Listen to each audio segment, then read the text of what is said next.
Zaradi epidemije koronavirusa so odpovedani številni poleti. Evropska unija zapira tudi svoje zunanje meje.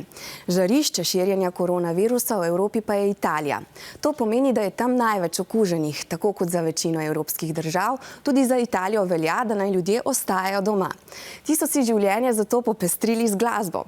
Vsak dan ob 18. uri takole pridejo na balkone in odprejo okna ter se povežejo ob glasbi. Podobno se dogaja tudi v Sloveniji. Poslali ste nam že kar nekaj tovrstnih posnetkov. Spoznajte Neco in Kim, ki z glasbo lepšata večere v Radovljici, ter Emo, ki to počne v Ljubljani. Mi pa bomo z novicami za vas na televizijskih zaslonih spet jutri. Živjo, jaz sem Kim in jaz sem Neca. Danes bomo nekaj zaigrali za vse tiste, ki so zboleli za koronavirusom.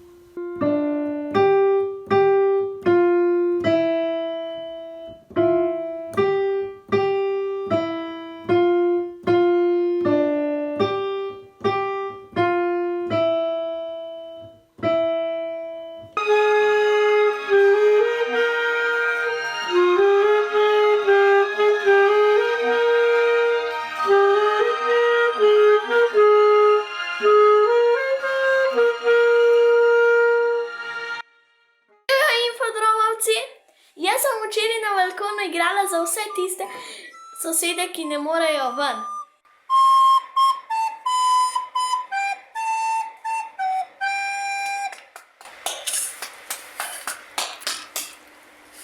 Prišla je mimo ena gospa, ki mi je začela ploskati in je rekla: "A veš, kako je to lepo? Pa še to je bilo ful smešen. A veste kva? Lahko noč mi je rekla ob 6. Adijo."